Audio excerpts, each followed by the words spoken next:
Time. Hello, this is Robert Ferguson, and I want to say welcome. If you're catching me live, I want to say hey. If you're on YouTube, if you're on Facebook, say, if you're catching me live, I mean, even if it's a replay, just comment and say, hey, I'm live.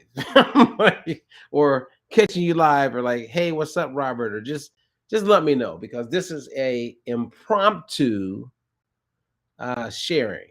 That's what I'm going to refer to these. Whenever you don't see my face live, that means that I'm either sitting in my car, I'm in a restaurant, in a hotel, I'm relaxing at my home, I'm somewhere, and I am compelled to share some information with you that I believe will either motivate you, inspire you, um, give you some additional ideas on how to continue to live your best and your healthiest life.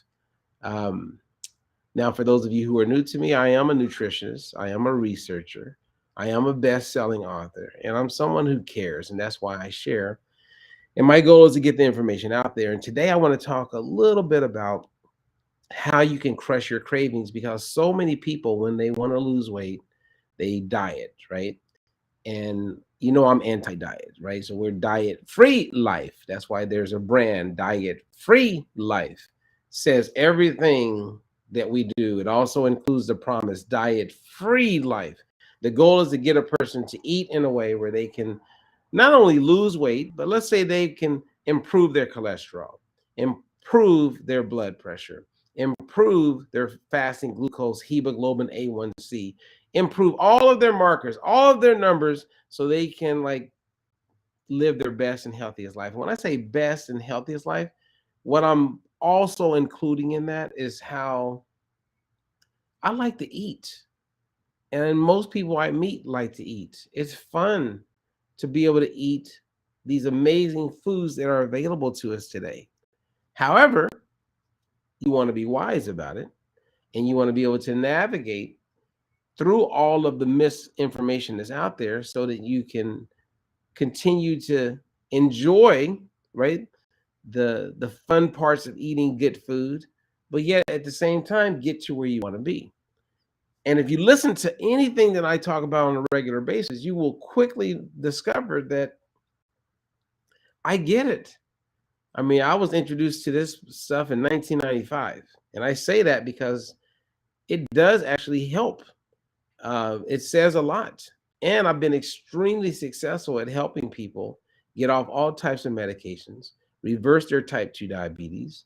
I mean, there is no methodology available anywhere that is this.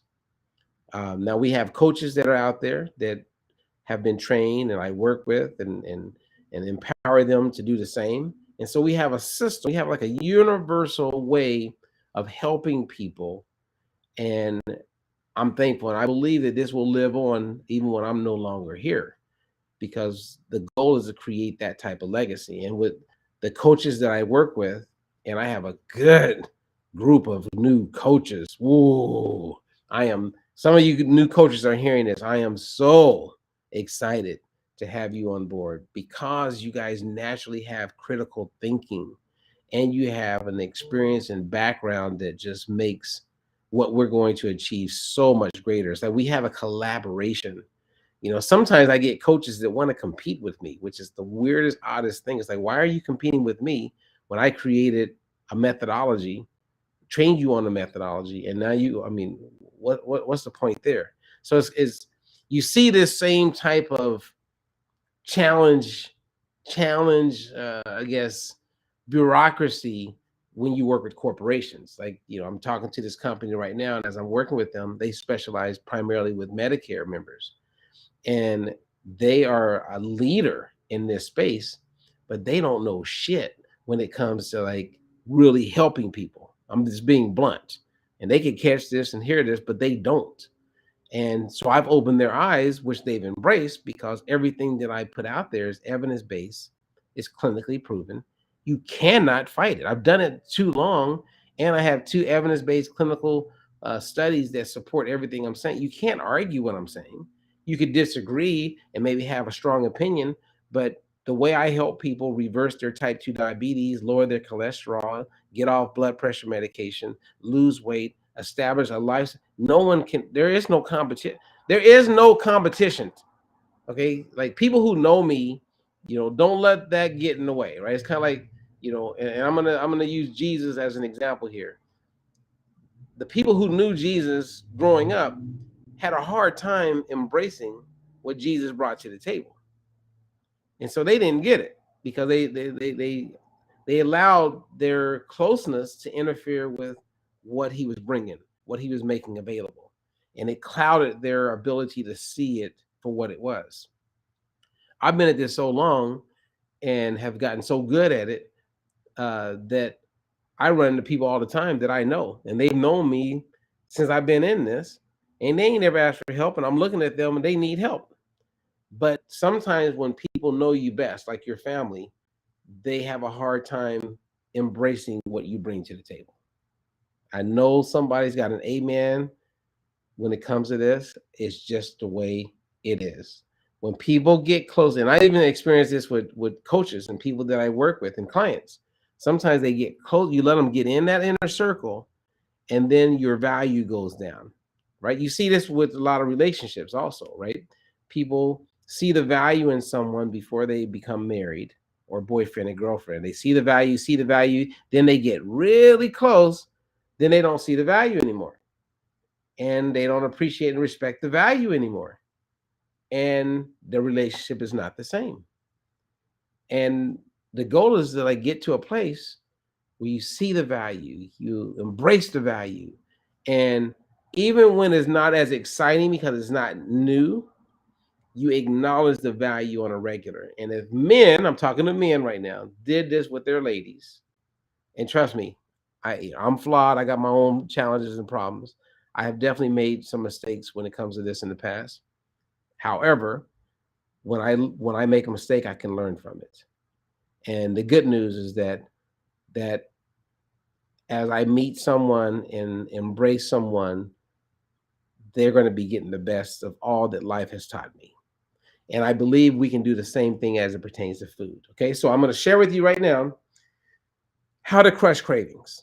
Okay, now if you're a client and you're working with me, you will totally get this, and we can actually talk about it like when we have our coach call.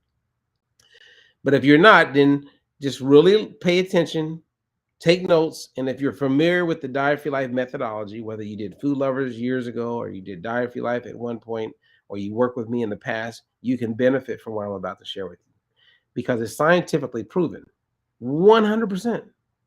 100%. Okay, now I promise I'm getting to it, but hear me, listen to me on this. Stop everything. I want you to get this. Okay, now cravings, the baseline of cravings is that you cannot crave anything that you have not had an experience of eating. So we're talking about food. You cannot crave anything that you have had an experience with eating. Like I like licorice. So I have moments when I crave licorice. But if I had never eaten licorice, then I would never crave licorice. That's the basics. That's the foundation. So if you get that, give me an amen, give me a thumbs up, something in the comments. Like if you get that, then we're way ahead of the game. Like I crave collard greens. I crave biscuits because I've eaten biscuits. I know what they taste like. And believe it or not, our brain and our gut knows they're not talking to us and saying that's a biscuit or that's collard greens or that's mac and cheese, but it can send signals back and forth from the gut to the brain to the gut to tell you or to compel you to feel that craving. Now, when I work with a client, okay, and in the beginning of working with a client, we begin with this thing called a discovery phase. And the discovery phase is to discover. So the name actually tells you what we're doing in this phase. And the phase tells you that there's something after a certain period of time. That's why there's phases. So in the initial phase, I have clients eat primarily protein and slow carbs. Now, inside of our methodology, we explain what that is, but I'll give you a basic example if you're new to this. A protein source for us, and we have a full list of all proteins in the world. Chicken is a protein source. Fish, meat, um, Greek yogurt, cottage cheese, those are protein sources. Tofu is a protein source. There's meatless products that are, so whatever protein a person wants, then they're going to eat what works for them, right? Because if you don't eat tofu, then you wouldn't eat tofu if I was working with you. If you don't eat meatless products, then okay, don't eat meatless products. You may eat fish, you may eat steak, you may eat burger, you may eat ham. So you would eat the protein that works for you. And then slow carbs are primarily vegetables. Okay. And when I say primarily vegetables, I'm excluding yams and potatoes, etc. So a slow carb is like broccoli, asparagus, beans, black beans, kidney beans, broccolini, onions, tomatoes. So you have a full list of that. So in the first week, we get them to eat protein and these slow carbs, right? And then, of course, there's fats and condiments. And if you're new to us, a fat is like avocado and butter and mayo. And then if you look at condiments, mustard, ketchup. And it's interesting, actually, every time I say it, even after years of doing this, when I say condiment, because I know the government looks at condiments based on the government would include fats, like, mayo and stuff like that. Whereas one of the things that I did in the beginning was I saw this problem and I said, fats need to have their own category in comparison to condiments. And in addition to that, you have these other things called herbs and spices, which could easily be part of the condiment family, but it's kind of its own thing as well. But if anything, I would put it under condiments the same as I would look at mustard, I would look at herbs and spices. There just wouldn't be a portion size to it. Okay, so now that we know the basics, so if you feel like we know the basics, then I can share with you how to crush cravings.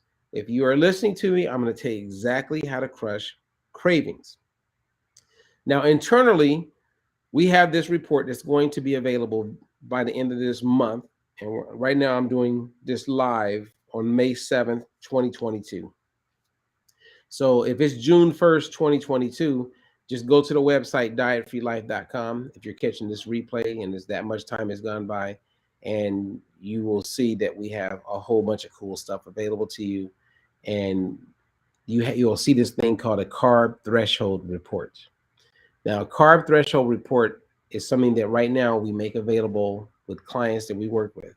And a carb threshold report is when I take in certain data and then it gives us your carb threshold score. Now, that score goes from 0 to 100, and that score will tell us if you are a fat burner or a carb burner. Okay, and this is another groundbreaking moment here. What is the difference between that? A carb burner is when your body primarily prefers to use carbs as energy. A fat burner is when your body primarily prefers to use fat for energy. Ideally, we all want to become a fat burner, but 88% of the adult population in North America are primarily carb burners. Now, there's a way to eat that will make you a fat burner. And when you are a fat burner, you don't have those cravings. Oh, let me say it one more time. When your body is in fat burning mode, when you are a fat burner, you will not crave carbs. And when I say carbs, that includes brownies, cookies, pasta, fries, the things that, when I say carbs, that people are craving. Okay.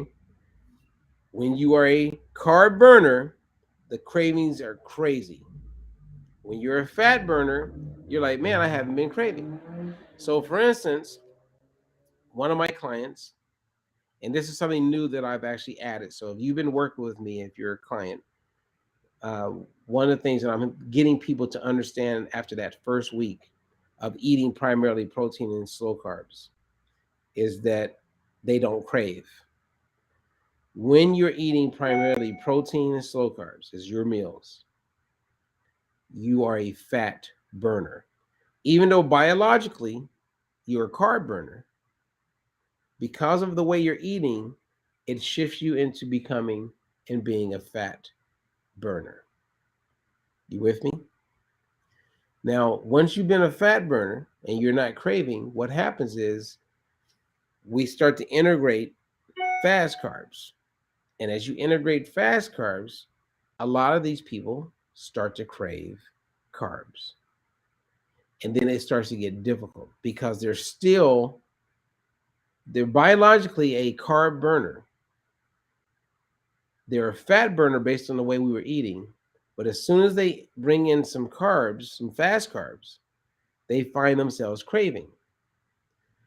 Now, when it's part of the discovery phase, that's fine because our goal is to discover. But once you know this, then you start to tweak the way you're eating so that you can keep your body in fat burning mode. And when you're primarily a fat burner, based on the way you're eating, weight loss is easier.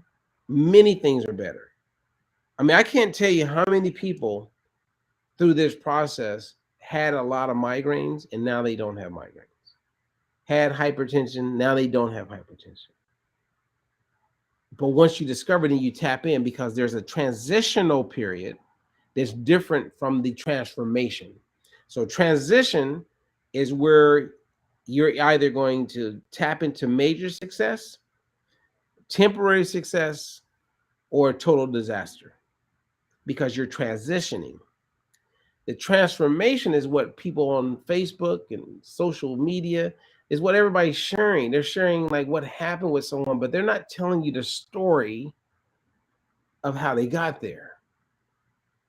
They're just giving you an imprint of what the outcome was. And unfortunately, so many people buy into the outcome and assume that's going to be their success, but never know the story. The transitional part, right? It's kind of like one of the things that bugs me when I see people post on various social medias when they are touting a product and they say this is going to help you lose weight without giving a disclaimer that results are dependent largely on how you eat, your nutrition, and your activity. It's not based on you just popping a pill or sipping on a liquid or a spoonful of this creamy stuff. Let's be real, right? Because if you look for the transitioning story, if there's transparency with that, woo, now you can be inspired. Now you can relate to it instead of just buying whatever looks amazing on the outcome. There is a story behind the glory, people. There is a story behind the glory. Like I think of one of my clients, David. You know who you are, David. David is in the transition period, and his story is going to be amazing as it's unfolding because he's then going to be in the success realm where there's a transformation. But the thing that's amazing about him is what's going on in his transitional period. That's the hard part. That's the tough part. That's the part where you want to give up. That's the part where you're learning things about yourself. That's the part where you're learning things about nutrition. That's the part when you're tapping into healthy truths. That is the part that means the most, the transitional part, not the outcome. And you can play games and you can do all kind of things and experiment, which is great. That's all part of the transitional period. But ultimately, the truth is going to be the truth. And when it comes to nutrition, whether you have MS, whether you're concerned with Parkinson's, whether you're concerned with cancer, whether you want to lose the weight, the truth is the truth. And the truth is always settled, right? The truth is not necessarily science because science doesn't always settle. It's wavering because we keep learning different things. But inside of the science, we can get some pretty good clarity on what would be truth. Anyway, if you want to crush cravings, You want to know if you're primarily a carb burner or if you're primarily a fat burner. When you're primarily a fat burner, you'll notice you don't really have cravings. When you're primarily a carb burner, that's when you're susceptible to cravings. The difference between the two is that you can eat in a way, hear me, where you don't crave.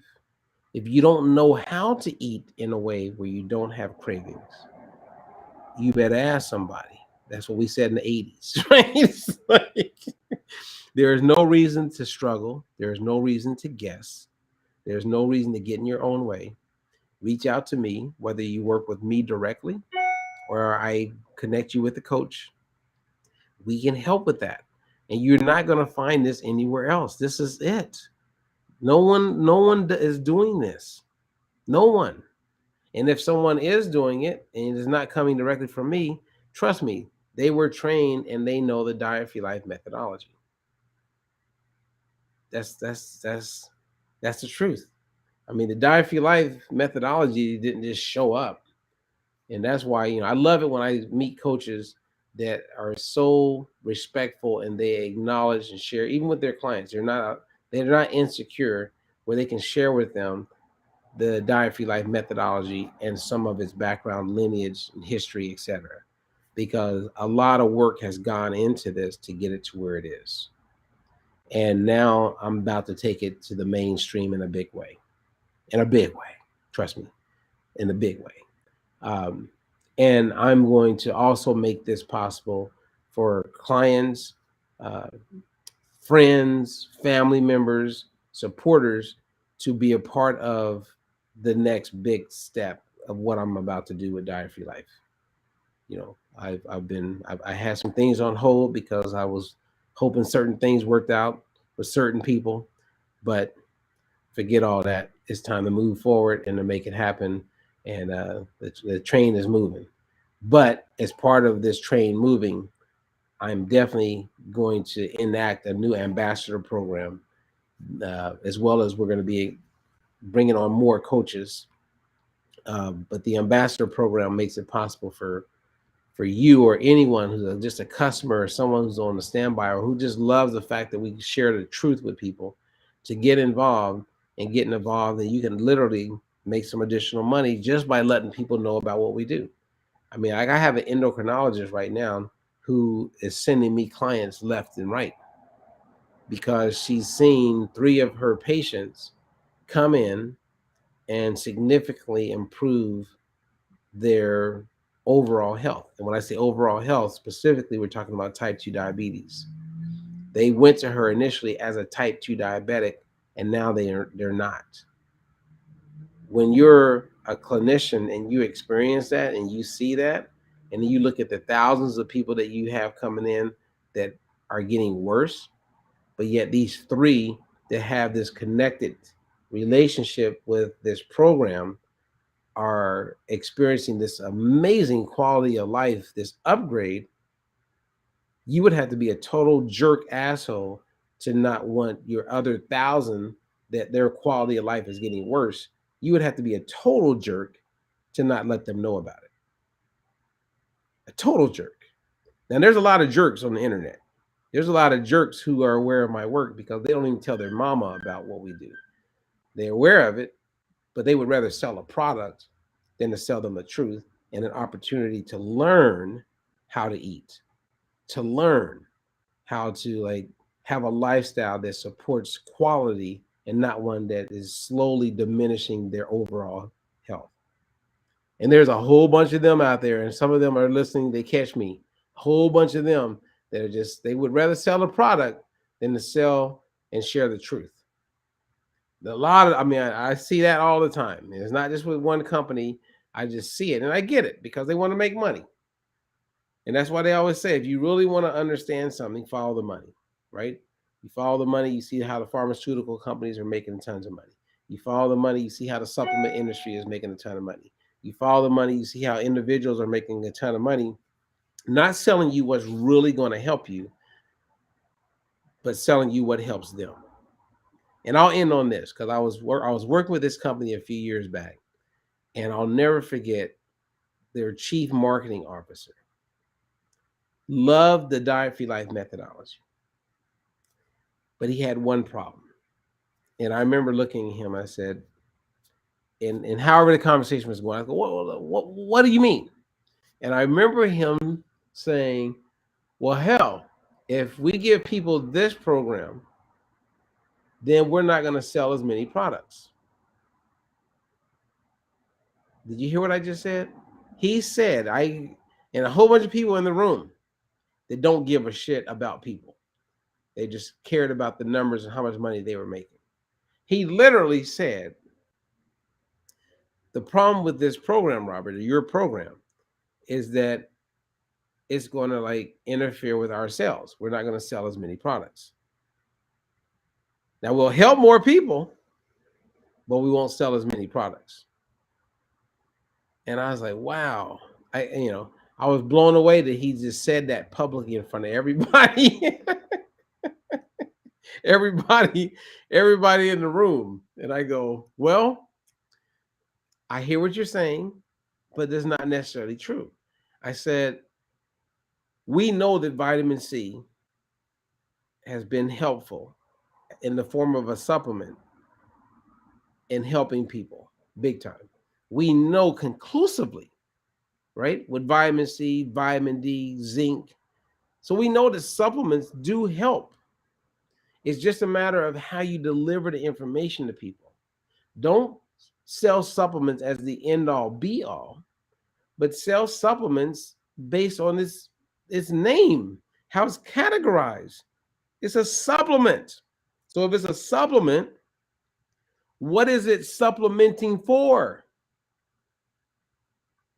Don't make it the primary. Food is the primary. Vegetables are the primary. Fruits are the primary. Supplements supplement what you may be missing. It is not the leader of your way of health. It is a supplement. And then you have those, and I'll end on this, that will say, well, I'm craving all the time, so I'm going to take a supplement.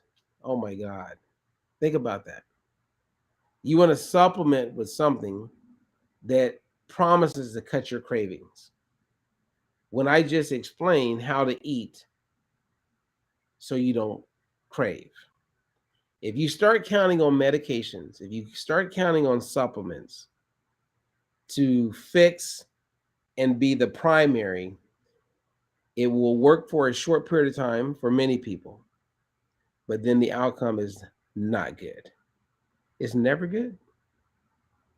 Well, anyway, that is my share for Saturday, people. And I hope it was a good one, and I hope it inspires you. But for those who I am working with who have a level of insulin resistance, remind yourself, because I've shared this with you, it's temporary. People who were insulin resistant a year ago, a year later are no longer insulin resistant, meaning they can eat a fast carb for breakfast, lunch, and dinner and not gain 1 pound. Not 1 pound. Not 1 pound. Not even an ounce. But they went through a transition. And once they transformed, they were now no longer insulin resistant and what we refer to as insulin sensitive. You cannot argue what we know to be true. The only thing needed for people who really want to do it is doing it. That's it. Okay. Robert has talked way longer. I thought this was going to be a 5-minute share, and I just was feeling it.